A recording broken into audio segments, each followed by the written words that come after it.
If you're watching this, I need you to listen. Not click away, not skip. Listen. Because by the time you finish this video, I'll be dead. And I don't mean that dramatically. I mean that literally. I recorded this a few hours ago, and when this uploads automatically, like I scheduled it to, I'll be gone. Buried under pine needles somewhere you'll never find me. We went into that forest thinking we were just going camping. Just 4 friends. No cell signal, no distractions. Just trees, stars, and booze. Now, they're all dead, and I'm next. Let me explain. It started with a stupid challenge. My friend Jordan found this post online about the Lost 8. It's one of those urban legend type things that floats around on forums. About a group of hikers in the 70s that went into a stretch of forest that isn't even marked on most maps, somewhere in northern Montana. The story goes they were found weeks later, scattered across a 2-mile radius, bones crushed, faces missing. But here's the weird part. They were all still warm, like they just died. Jordan wanted to find the site, said we should document it, make a podcast or YouTube series.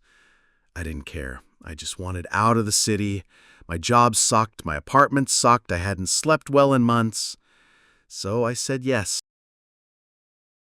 It was me, Jordan, his girlfriend Michaela, and our quiet friend Ben. Ben was the kind of guy who never talked much unless he was drunk or high, but he was solid. We'd all been friends since high school. The 4 of us had done dozens of trips together. We packed light, cheap tents, freeze-dried meals, a few flasks, 2 cameras, a GPS tracker Jordan borrowed from some hiking Reddit. He said it was going to be great content. And it was. At first. The first day hiking in was beautiful. The forest was stupid quiet, yeah, but it felt untouched. We made jokes about Blair Witch and Deliverance, filmed interviews, ate jerky and trail mix. We laughed a lot. But by the second day, things started to feel off. No birds, no squirrels, not even bugs. Like the forest was hollow. I kept feeling like something was watching us, but every time I looked, it was just trees. I wrote it off as nerves. You know how your brain gets in nature when it's too quiet? The third night was when everything collapsed. We set up camp near this odd rock formation that looked like a half-buried spine. Jordan loved it, called it perfect horror vibes. We drank that night. Michaela passed out early. I stayed up late with Ben, just talking quietly by the fire. That's when he said it. You hear that? I froze. I didn't hear anything. Then he whispered, "Footsteps. Behind you." I turned. Nothing. But Ben was pale.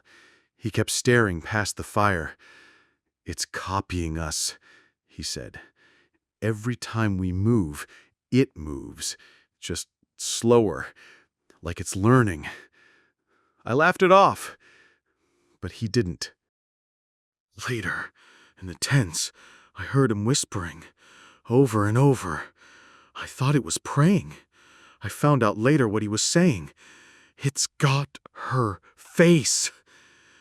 We woke up around 3 a.m. to him screaming. He was outside camp, screaming like he was being torn apart. I bolted from the tent. Jordan came stumbling out behind me. Ben was standing there, shaking, pointing into the dark. "It's got her face! It's got her face!" Michaela was gone. Gone. Her tent was still zipped. Her shoes were inside. Her sleeping bag was warm. We searched until the sun came up. No sign, no drag marks, no sound, nothing. Just the forest watching us. Ben wouldn't move. He sat by the dead fire, whispering to himself. Jordan lost it.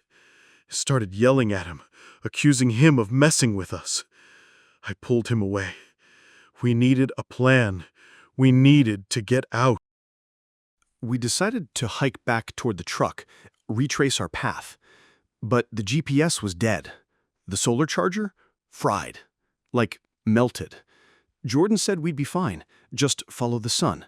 Keep moving west. We didn't get half a mile before we saw her. Michaela. Standing maybe 50 yards off trail. Still barefoot. Still in pajamas. Just standing there. We ran toward her. She didn't move. Didn't blink. And then she opened her mouth, and Ben's voice came out. It's got her face. We froze. She tilted her head, and I swear to you, her skin split down the cheek, like fabric. Not blood, no muscle, just blackness inside. We ran. Ben didn't. He just stood there. The next time we saw him, he was hanging from a tree by his arms, like some display. No face. Just skin pulled tight over empty bone. We stopped talking after that. Jordan and I walked until we couldn't walk anymore. We slept without fire. Took turns watching. Or tried to.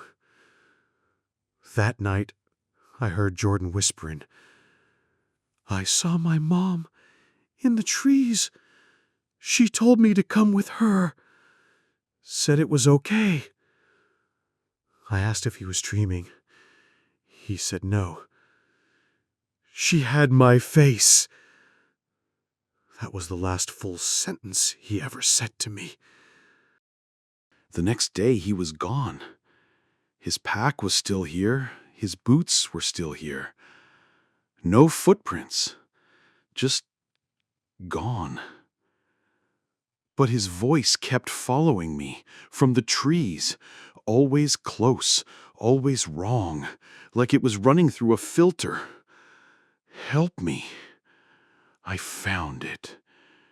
It's beautiful. I kept walking. I don't even know how many days. I stopped eating. Water ran out. I think I drank from a puddle once. I got sick. I started hallucinating, or I think I did. One night I saw Ben again, sitting by a campfire. Only there was no fire. Just him, lit up somehow from the inside.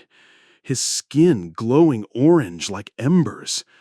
And behind him, in the dark, all their faces, floating, twisting. Michaela, Jordan, my own. I ran until I blacked out. Woke up 2 miles from where I collapsed. My phone was back in my pocket. It shouldn't have been. It was in Jordan's bag. But it works. I'm using it now. Charging off the sun. 1 bar of signal flickers sometimes. Enough to upload this. Because I think I understand now. It doesn't hunt. It doesn't chase. It waits. It lets you see what you love. Then it takes it. Then it shows you your own face. And when you finally look long enough, it pulls you in. So if someone sends you a pin to explore the Lost 8, don't. Don't be curious. Don't try to document it. Don't go into that forest. Because once you do, it already has your face. And if you hear your own voice calling you back, don't follow it. You'll never come out whole again.